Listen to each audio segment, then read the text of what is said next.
ിലേക്ക് അടക്കുകയും ചെയ്യുന്നു. ഒപ്പം തന്നെ തിരുവനന്തപുരത്തിന്റെ ഒരു സാധ്യത, തിരുവനന്തപുരം ജില്ല ഇനി അറിയപ്പെടാൻ പോകുന്നത് ലോക ശ്രദ്ധ നേടുന്ന ഒരു ജില്ലയായി കൂടി ആ ഒരു ഭൂപടത്തിന്റെ ഒരു പോർട്ട് സിറ്റി എന്ന ഒരു സവിശേഷമായ സുന്ദരമായ പേരിന് തിരുവനന്തപുരം ഇനി സാക്ഷ്യം വഹിക്കാൻ പോവുകയാണ്. ഒരുപക്ഷെ നമ്മളിവിടെ നിന്ന് ഈ കാഴ്ചകൾ നേരിൽ കാണുമ്പോൾ മാത്രമാണ് ഇത് എത്രമാത്രം വലിയ സാധ്യതകളിലേക്കാണ് വഴി തുറക്കുന്നത് എന്നതിനെക്കുറിച്ച് ഏകദേശം ഒരു സൂചനകളെങ്കിലും നമുക്ക് ലഭ്യമാകുന്നത്. പക്ഷേ ഒരു വസ്തുത നമുക്ക് ഒരിക്കലും തള്ളിക്കളയാനാവില്ല.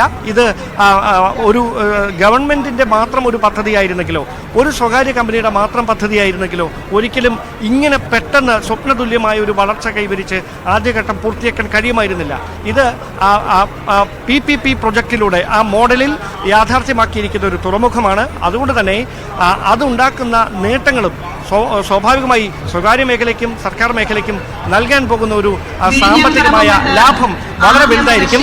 എന്തായാലും ആ ആഘോഷങ്ങളിലേക്ക് പ്രേക്ഷകർ ആ ദൃശ്യങ്ങൾ കൂടി നമുക്ക് കാണാവുന്നതാണ്. അതായത് അവിടെ നിന്ന് വർണ്ണപ്പടക്കങ്ങൾ പൊട്ടുകയാണ്, ബലൂണുകൾ പറത്തിക്കൊണ്ട് ആഘോഷങ്ങൾക്ക് തുടക്കമായിരിക്കുന്നു. ഔദ്യോഗികമായ വരവേൽപ്പ് നൽകിയിരിക്കുകയാണ് സാൻ ഫെർണാണ്ടോ കപ്പലിന്. എന്തായാലും രാജ്യം ആകാംക്ഷയോടെ കാത്തിരിക്കുന്ന കാഴ്ചകൾ. വിഴിഞ്ഞം രാജ്യാന്തര തുറമുഖത്തെത്തിയ ആദ്യ രാജ്യാന്തര ചരക്ക് കപ്പലിന് വാട്ടർ സല്യൂട്ട് നൽകി ഇന്നലെ സ്വീകരിച്ച കപ്പലിന് സംസ്ഥാനത്തിന്റെ ഔദ്യോഗിക വരവേൽപ്പ് നൽകിക്കൊണ്ട് പ്രധാന വ്യക്തികൾ അല്പസമയത്തിനകം നമ്മളിപ്പോൾ നിൽക്കുന്ന മുഖ്യവേദിയിലേക്ക് ഔദ്യോഗിക ഉദ്ഘാടന ചടങ്ങുകൾക്ക് വേണ്ടി എത്തുന്ന കാഴ്ചകളാണ് ഇനി നമുക്ക് ഇവിടുത്തെ കാണാൻ കഴിയുന്നത്.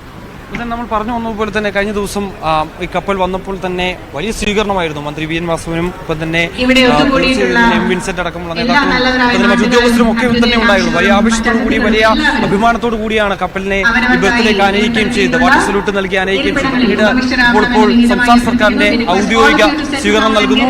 ഔദ്യോഗിക സ്വീകരണം സാൻ ഫെർണാണ്ടോ കപ്പലിന്റെ ക്യാപ്റ്റനും അപ്പോൾ തന്നെ അത് ഫലകം നൽകി അവരെ ആദരിക്കുന്നു. അത്തരത്തിൽ ആദ്യ കപ്പൽ വരുന്നതിന്റെ ഒരു ഖ്യാതി അത് ഇനി അങ്ങോട്ടുള്ള വരാൻ പോകുന്ന കപ്പലുകൾക്കും അതിന്റെ ഒരു ഊർജ്ജം സംസ്ഥാനത്തെ സംബന്ധിച്ച് വലിയതാണ്.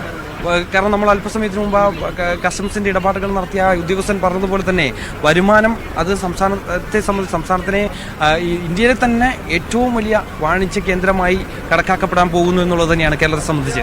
അതായത് ഓരോ കണ്ടെയ്നറുകൾ ഇവിടെ ഇറക്കുന്നതിനും കസ്റ്റംസ് ക്ലിയറൻസ് ഉണ്ട്. സ്വാഭാവികമായി 2000 കണ്ടെയ്നറുകൾ ഇപ്പോൾ ഉദാഹരണമായി പറഞ്ഞാൽ ഒരു കണ്ടെയ്നർ ഇറക്കുന്നതിന് $18-20 കസ്റ്റംസ് ക്ലിയറൻസ് ആയി നൽകേണ്ടത്, ടാക്സ് ഇനത്തിൽ നൽകേണ്ടതെങ്കിൽ 2000 കണ്ടെയ്നറുകൾ ഇറക്കുമ്പോൾ അത് നമുക്ക് തരുന്ന സാമ്പത്തിക നേട്ടം എത്രയാണെന്ന് നമുക്ക് ഊഹിക്കാവുന്നതേ ഉള്ളൂ. സ്വാഭാവികമായി ഇത് ഒരു കപ്പൽ മാത്രമാണ്.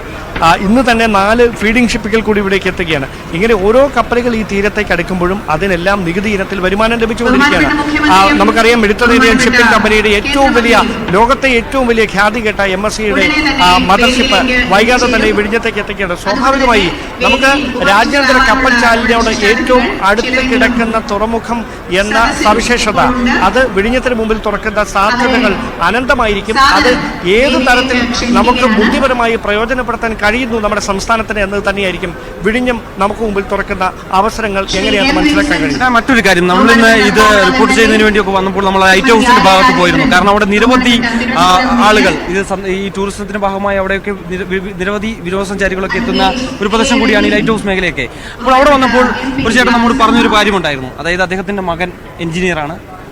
നിരവധി ആളുകൾ കഴിഞ്ഞ 5 വർഷക്കാലമായി ഞെട്ടിപ്പിക്കുന്ന കണക്കാണ്. കാരണം സംസ്ഥാനത്തുള്ള നിരവധി യുവാക്കളെല്ലാം തന്നെ അവരുടെ പ്രാഥമിക വിദ്യാഭ്യാസം പൂർത്തീകരിച്ചതിന് ശേഷം അവർ ഇവിടുന്ന് കേരളം വിട്ട് അന്യ നാടുകളിലേക്ക് പോവുകയാണ്. അതായത് വിദേശ രാജ്യങ്ങളെ അവർ തെരഞ്ഞുപിടിച്ച് പോവുകയാണ്. കാരണം വലിയ വിദ്യാഭ്യാസം നേടുന്നതിന് വേണ്ടിയും അതിന് അവരുടെ ആധുനിക സജ്ജീകരണങ്ങൾ അഡ്വാൻസ് പഠനത്തിനുമായി കേന്ദ്രീകരിച്ച് അവർ അവിടേക്ക് ചേക്കേറുന്ന ഒരു കാഴ്ച നമുക്ക് കാണാൻ സാധിക്കുന്നുണ്ട്.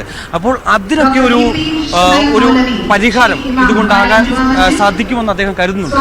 അത്തരത്തിൽ തൻ്റെ മകനെങ്കിലും ഇനി ഈ പഠനം പൂർത്തീകരിച്ചതിന് ശേഷം ഇവിടെ തന്നെ ജോലി ചെയ്യാനുള്ള ഒരു സാധ്യത കൂടി ഈ ഒരു തുറമുഖത്തിന്റെ കടന്നുവരവൂടി ഉണ്ടാകും. അത് നിരവധി പേർക്ക് അത്തരത്തിലുള്ള സാധ്യതകൾക്ക് വഴി തുറക്കുമെന്നൊക്കെയുള്ള ഒരു പ്രതീക്ഷ അദ്ദേഹം പങ്കുവയ്ക്കുന്നുണ്ട്. അങ്ങനെയൊക്കെ അതായത് ഉന്നത വിദ്യാഭ്യാസ മേഖലയിൽ നമുക്ക് ലഭിക്കുന്ന തൊഴിലവസരങ്ങളുടെ എണ്ണം നന്നേ കുറവാണിപ്പോൾ. അതാണ് 100 കണക്കിന് 1000 കണക്കിന് ലക്ഷക്കണക്കിന് മലയാളികളെ വിദേശ രാജ്യങ്ങളിലേക്ക് പ്രാഥമിക വിദ്യാഭ്യാസം പൂർത്തിയാക്കിയതിനു ശേഷം ജോലി തോടി വിദേശ രാജ്യങ്ങളിലേക്ക് പോകുന്ന തരത്തിലേക്ക് നമുക്കറിയാം. +2 കഴിഞ്ഞാൽ സ്വാഭാവികമായി നമ്മുടെ കുട്ടികൾ തിരഞ്ഞെടുക്കുന്ന 2 പ്രധാനപ്പെട്ട കോഴ്സുകൾ, ഒന്ന് എഞ്ചിനീയറിംഗ്, മറ്റൊന്ന് നേഴ്സിംഗ്. ഇത് എങ്ങനെയെങ്കിലും പഠിച്ചെടുക്കുക, 4 വർഷം പൂർത്തിയാക്കുക, പിന്നീട് വിദേശത്തേക്ക് ചേക്കേറുക.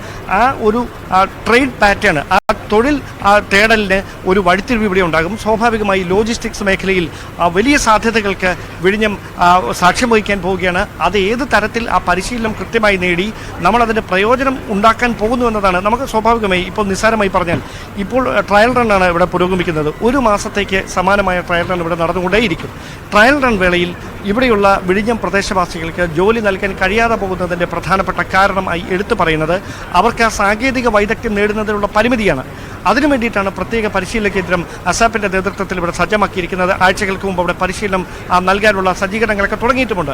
സ്വാഭാവികമായി ഡിസംബറിൽ ഇത് കമ്മീഷൻ ചെയ്യുന്ന തരത്തിലേക്ക് കാര്യങ്ങൾ എത്തുമ്പോൾ നമ്മുടെ പ്രദേശവാസികൾ തന്നെ സാങ്കേതികമായി പരിജ്ഞാനം നേടും. എങ്ങനെ ഈ കണ്ടെയ്നറുകൾ ഇറക്കിയ ശേഷം അത് ഇവിടുന്ന് കൈകാര്യം ചെയ്യണം എന്നതടക്കമുള്ള കാര്യങ്ങളിൽ അങ്ങനെ അത് കൈകാര്യം ചെയ്യുന്നതിൽ സാങ്കേതികമായി വൈദഗ്ധ്യം നേടുന്ന പ്രദേശവാസികൾക്ക് സ്വാഭാവികമായി അത് ഉന്നത മേഖലകളിൽ അടക്കം വലിയ സാധ്യതകൾ തുറക്കും. അതിനപ്പുറത്തേക്കാണ് അസംഘടിത മേഖലയിൽ പ്രത്യേകിച്ച് ഞാൻ നേരത്തെ രാവിലെയൊക്കെ സൂചിപ്പിച്ച പോലെ നിസ്സാരം ഈ രാജ്യാന്തര കപ്പലുകൾ ഒരു രാജ്യത്ത് നിന്ന് മറ്റൊരു രാജ്യത്തേക്കാണ് പോകുന്നത്. അപ്പോൾ ഇവിടെ നിന്ന് ഇപ്പോൾ ഓസ്ട്രേലിയൻ തീരത്തേക്ക് പോകുന്ന കപ്പലിന് അവിടെ അത് എത്തുന്നത് വരെ ആവശ്യമായ ഭക്ഷണ വസ്തുക്കൾ, കുടിവെള്ളം, മറ്റ് പാലുൽപ്പന്നങ്ങൾ, അതിലേക്ക് ആവശ്യമായിട്ടുള്ള എല്ലാ അനുബന്ധ കാര്യങ്ങളും അവർക്ക് ഈ തുറമുഖം വഴി വേണം ആ കപ്പലിലേക്ക് കയറ്റാൻ. അത് എത്തിച്ചു കൊടുക്കാൻ ഒരിക്കലും സർക്കാർ സംവിധാനങ്ങൾ സ്വാഭാവികമായും ഒരു മദർഷിപ്പ് ഇവിടേക്ക് വന്നു കഴിഞ്ഞാൽ 30 മണിക്കൂറോളം അവർക്ക് ഇവിടെ സ്റ്റേ ചെയ്യാനുള്ള അവസരമുണ്ട്, അതിനുള്ള സാഹചര്യമുണ്ട്.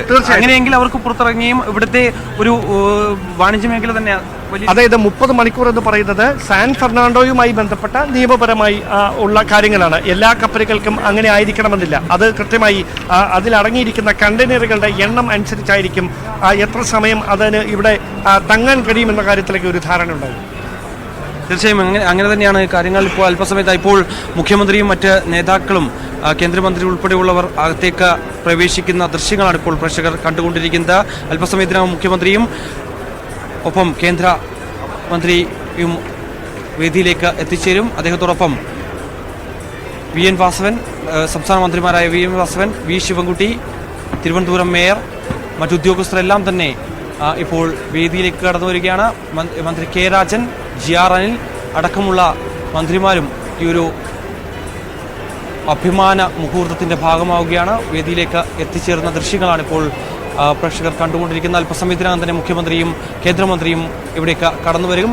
ഔദ്യോഗിക ഉദ്ഘാടന ചടങ്ങുകൾ അല്പസമയത്തിനകം ആരംഭിക്കുകയും ചെയ്യും. സജിത്ത്.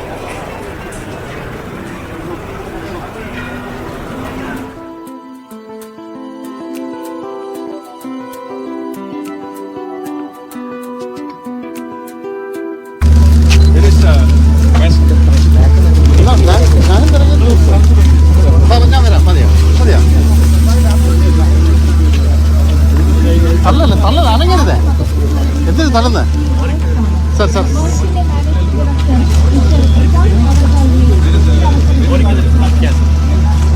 नमन सर के पास है, दो सर के पास है ना.